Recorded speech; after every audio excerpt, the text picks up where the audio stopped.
Hello बच्चों, कैसे हैं आप लोग। आशा करता हूँ आप लोग अच्छे होंगे, मस्त होंगे।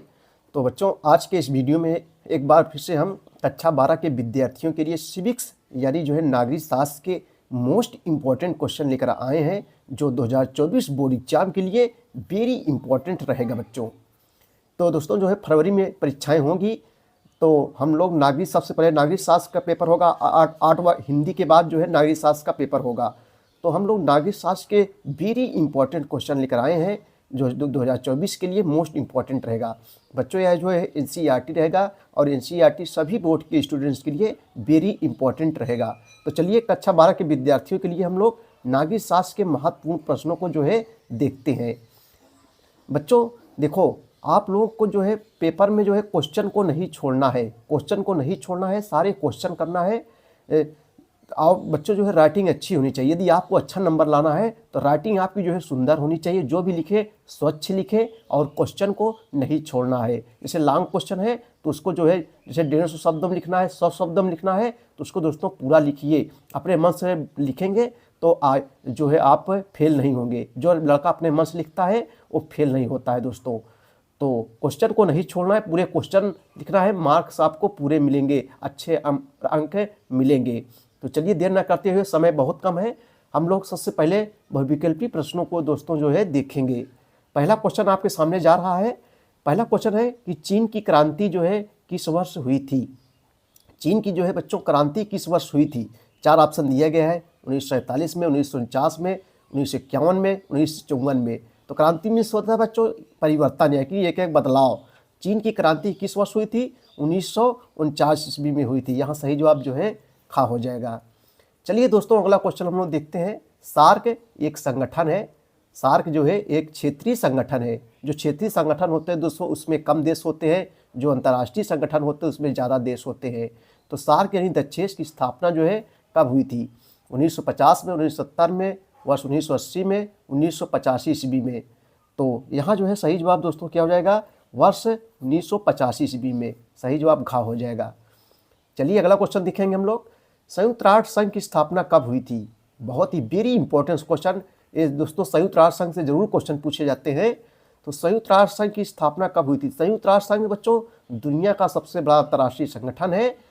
इसका काम क्या है, विश्व में शांति व्यवस्था बनाए रखना। इसकी स्थापना दोस्तों 24 अक्टूबर 1945 ईस्वी को बच्चों हुई थी। कब हुई थी, 24 अक्टूबर 1945 ईस्वी को हुई थी, द्वितीय विश्व युद्ध के बाद। संयुक्त राष्ट्र संघ दुनिया का सबसे बड़ा अंतर्राष्ट्रीय संगठन है। इस समय वर्तमान में इसमें 193 देश हैं दोस्तों। इतनी भी जानकारी आप लोग को होनी चाहिए, इससे क्वेश्चन जरूर पूछे जाते हैं परीक्षाओं में। वेरी इंपॉर्टेंट, BBI यानी वेरी इंपॉर्टेंट क्वेश्चन है। अगला क्वेश्चन देखेंगे। प्रथम पृथ्वी सम्मेलन का आयोजन किस देश में हुआ था। प्रथम पृथ्वी सम्मेलन का आयोजन किस देश में हुआ था। संयुक्त राज्य अमेरिका, जापान, फ्रांस, ब्राज़ील। तो दोस्तों यहाँ सही जवाब क्या हो जाएगा, प्रथम पृथ्वी सम्मेलन का आयोजन ब्राज़ील में हुआ था। चलिए अगला क्वेश्चन देखते हैं हम लोग। चलो बच्चों अगला क्वेश्चन हम लोग देखते हैं। प्रथम विश्व युद्ध, देखो तो विश्व युद्ध से क्वेश्चन अगले वर्ष परीक्षाओं में पूछे गए थे। 3-4 क्वेश्चन पूछे गए थे विश्व युद्ध से। तो आप प्रथम विश्व युद्ध, द्वितीय विश्व युद्ध संबंधी जितने भी क्वेश्चन, ऑब्जेक्टिव क्वेश्चन अथवा लघुत्तम क्वेश्चन को जरूर तैयार कर लीजिए। तो प्रथम विश्व युद्ध कब से कब तक चला हुआ था। तो दोस्तों हम लोग जानते हैं बच्चों, प्रथम विश्व युद्ध 1914 से 1918 तक चला था। ठीक है, प्रथम विश्व युद्ध 1914 से लेकर 1918 तक चला था। विश्व युद्ध में क्या हुआ दोस्तों, पूरे विश्व में युद्ध छिड़ा हुआ था। अगला क्वेश्चन देखेंगे हम लोग। गोवा भारतीय संघ का राज्य कब बना। अगला क्वेश्चन देखेंगे, गोवा भारतीय संघ का राज्य कब बना। 81, 85, 87, 84। तो दोस्तों गोवा भारतीय संघ का राज्य 1987 ईस्वी में बना था। अगला क्वेश्चन देखेंगे। योजना आयोग के स्थान पर नीति आयोग की स्थापना किस वर्ष हुई। ये भी वेरी इंपॉर्टेंट क्वेश्चन है, मोस्ट इंपॉर्टेंट क्वेश्चन दोस्तों। योजना आयोग के स्थान पर नीति आयोग की स्थापना किस वर्ष हुई थी। तो दोस्तों 2015 में हुई थी। पहले योजना आयोग था, लेकिन अब इसका नाम क्या हो गया है, नीति आयोग हो गया है। इसका कार्यकाल कितना होता है, 5 वर्ष। इसका पदेन अध्यक्ष कौन होता है, प्रधानमंत्री इसका पदेन अध्यक्ष होता है। अगला क्वेश्चन देखेंगे हम लोग, बहुविकल्पी प्रश्न है। श्वेत क्रांति का जनक किसे माना जाता है। श्वेत क्रांति का जनक किसे माना जाता है दोस्तों।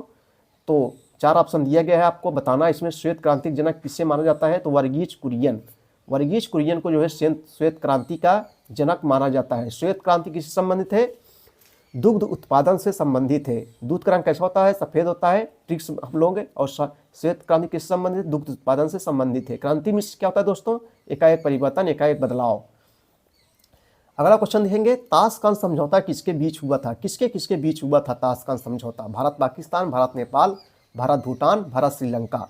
तो दोस्तों ताशकंद समझौता बच्चों भारत और पाकिस्तान के बीच जो है हुआ था। यही सही जवाब आ हो जाएगा, यानी का हो जाएगा। चलिए अगला क्वेश्चन देखेंगे हम लोग।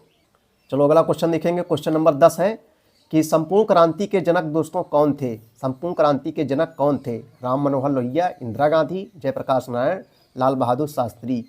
तो संपूर्ण क्रांति के जनक जो थे दोस्तों जयप्रकाश नारायण थे। सही जवाब यहाँ जो है गा हो जाएगा। चलिए अब हम लोग अगला क्वेश्चन अतिरिक्त उत्तरीय प्रश्न देखेंगे। चलिए अगला क्वेश्चन जो दो नंबर का है दोस्तों, मोस्ट इंपॉर्टेंट क्वेश्चन। संयुक्त राष्ट्र संघ की सुरक्षा परिषद के अस्थायी एवं अस्थायी सदस्यों की संख्या बताइए। संयुक्त राष्ट्र संघ की सुरक्षा परिषद के अस्थायी एवं अस्थायी सदस्यों की संख्या बताइए। चलिए इसका उत्तर देखते हैं। देखो दोस्तों, वर्तमान में सुरक्षा परिषद के 5 अस्थायी तथा 10 अस्थायी जो है सदस्य देश है।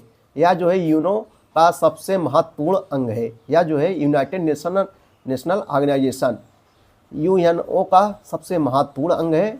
परिषद का प्रमुख कार्य दोस्तों विश्व शांति स्थापित करना है। विश्व में शांति स्थापित करना है। चलो बच्चों अगला क्वेश्चन देखेंगे हम लोग। श्वेत क्रांति किससे संबंधित है? श्वेत क्रांति किससे संबंधित है? अभी हमने बताया था बहुविकल्पी में दुग्ध उत्पादन से। देखो बच्चों, श्वेत क्रांति के अधिक उत्पादन एवं दूध से बने पदार्थों, श्वेत क्रांति के अधिक उत्पादन एवं दूध से बने पदार्थों जैसे मक्खन, दही, पनीर आदि के उत्पादन में तीव्र यानी तेजी से गति से जो है वृद्धि से संबंधित है। तीव्र गति से वृद्धि से संबंधित है। अगला क्वेश्चन देखेंगे। कई वर्षों से बच्चों ये भी परीक्षाओं में पूछा जा रहा है, अकाली दल का गठन कब हुआ था? अकाली दल का जो है गठन कब हुआ था? चलिए इसका उत्तर देखेंगे। देखो 1920 के दशक में सिखों की जो है राजनीतिक शाखा के रूप में अकाली दल का जो है गठन हुआ था, जिसने पंजाबी बहुल एक अलग राज्य के लिए जो है आंदोलन चलाया था। और वर्ष 1967 और 1977 में पंजाब में अकाली दल ने गठबंधन सरकार जो है बनाई थी। इसी को कहते हैं अकाली दल का गठन। अगला क्वेश्चन देखेंगे हम लोग। जन आंदोलन के प्रमुख उद्देश्यों को जो है बताइए। दोस्तों जन माने क्या होता है? लोग होता है। जन आंदोलन के प्रमुख उद्देश्यों को जो है बताइए। यही जन आंदोलन के प्रमुख उद्देश्य क्या थे? चलिए इसका उत्तर हम लोग देखेंगे। देखो बच्चों, जन आंदोलन दलगत राजनीति की कमियों को जो है स्पष्ट रूप से दूर करता है। वंचित वर्गों को जो है एक मंच प्रदान करता है जिसके मुद्दों को जो है राजनीतिक दल नहीं उठाते हैं।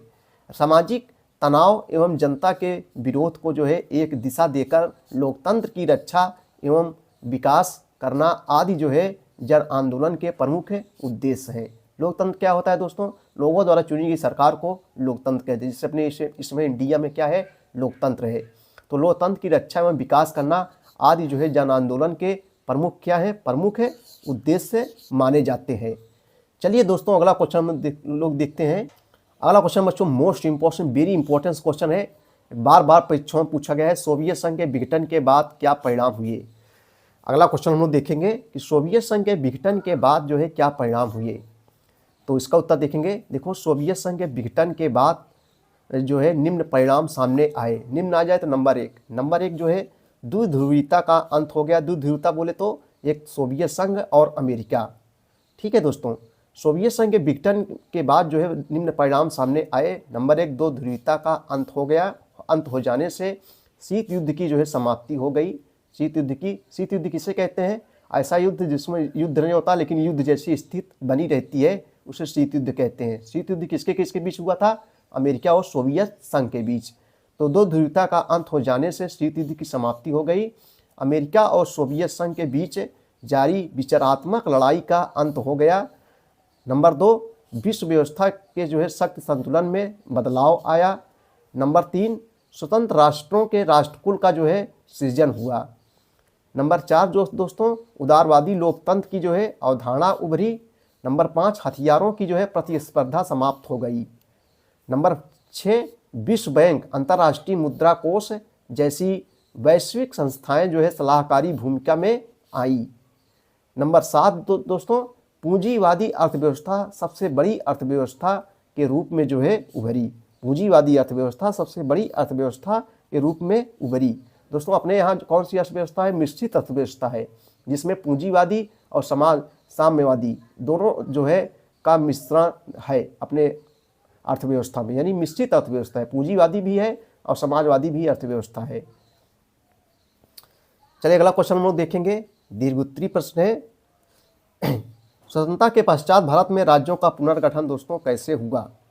स्वतंत्रता के पश्चात भारत में राज्यों का पुनर्गठन कैसे हुआ? चलिए इसका उत्तर हम लोग देखते हैं। स्वतंत्रता के बाद जब हमारा देश स्वतंत्र हो गया, हमारा देश कब स्वतंत्र हो गया? 15 अगस्त 1947 को। और संविधान कब बना दोस्तों? 26 जनवरी 1950 को। तो स्वतंत्रता के पश्चात भारत में राज्यों का पुनर्गठन कैसे हुआ? आइए इसका उत्तर हम लोग देखते हैं।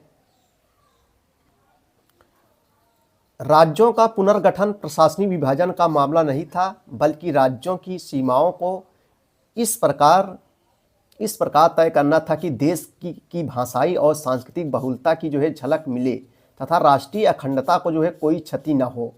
केंद्र सरकार ने प्रशासनिक सुविधा की दृष्टि से जो है राज्यों की सीमा तय करने के फार्मूले को जो है अस्वीकार कर दिया, जिसे दोस्तों ब्रिटिश शासन ने अपनाया था। केंद्र सरकार को जो है यद्यपि भाषा के आधार पर जो है राज्यों के पुनर्गठन करने में यह चिंता सता रही थी कि इससे जो है अव्यवस्था फैल सकती है तथा देश के विभाजित होने का जो है खतरा पैदा हो सकता है।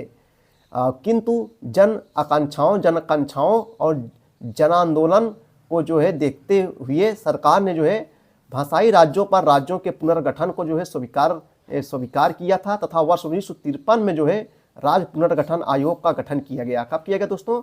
वर्ष 1953 में राज्य पुनर्गठन आयोग का जो है गठन किया गया। इस आयोग का काम दोस्तों राज्यों के सीमांकन के मामले पर जो है विचार करना था, सीमांकन के मामले में विचार करना था। इस आयोग ने अपनी रिपोर्ट में स्वीकार किया कि राज्यों की सीमाओं का जो है निर्धारण वहाँ बोली जाने वाली भाषा के आधार पर जो है होना चाहिए। इस आयोग की रिपोर्ट के आधार पर जो है वर्ष 1956 में राज्य पुनर्गठन अधिनियम जो है पास हुआ तथा इस अधिनियम के आधार पर 14 राज्य 6 केंद्र शासित प्रदेश बनाए गए। बाद के वर्षों में जो है क्षेत्रीय संस्कृति एवं विकास के मामले में क्षेत्रीय असंतुलन के आधार पर जो है भी राज्यों का पुनर्गठन किया गया। और वर्ष 2000 में जो है झारखंड, छत्तीसगढ़ और उत्तराखंड का जो है पुनर्गठन इसी आधार पर दोस्तों जो है किया गया। दोस्तों इससे संबंधित बहुविकल्पीय लघुत्तरीय क्वेश्चन इसमें निकल जाएंगे, दीर्घोत्तरीय प्रश्न था। चलो अगला क्वेश्चन हम लोग देखते हैं, शक्ति संतुलन से क्या अभिप्राय है? अगला क्वेश्चन हम लोग देखेंगे कि शक्ति संतुलन से क्या अभिप्राय है। देखो दोस्तों, किसी भी आपात स्थिति को ध्यान में रखते हुए युद्ध की स्थिति पर अपने संभावित शत्रु से टक्कर लेने के लिए पहले ही अन्य राष्ट्रों का जो है सहयोग प्राप्त करके उसे अपने पक्ष में बनाए रखना शक्ति संतुलन कहलाता है। शक्ति संतुलन कहलाता है। चलिए अगला क्वेश्चन देखेंगे हम लोग, most important, very important question है, बार बार परीक्षाओं में पूछा गया है कि मंडल आयोग के गठन के क्या उद्देश्य थे। दोस्तों मंडल आयोग के गठन के क्या उद्देश्य थे? तो दोस्तों मंडल आयोग का गठन जो है भारतीय समाज के विभिन्न वर्गों के बीच शैक्षिक और सामाजिक पिछड़ेपन की जो है व्यापकता का पता लगाने तथा इन पिछड़े वर्गों की पहचान के तरीके बताने के उद्देश्य से जो है किया गया था। ठीक है, यानी पिछड़े वर्गों के लिए संबंधित था मंडल आयोग। इसके अध्यक्ष कौन थे? बिंदेश्वरी प्रसाद मंडल इस आयोग के जो है क्या थे? अध्यक्ष थे। तो मंडल आयोग का मुख्य रूप से क्या था दोस्तों? पिछड़े वर्गों की पहचान के तरीके बताने के उद्देश्य से जो है मंडल आयोग की स्थापना की गई थी। तो बच्चों ये थे मोस्ट इंपॉर्टेंट कक्षा 12 के विद्यार्थियों के लिए नागरिक शास्त्र के इम्पोर्टेंट क्वेश्चन।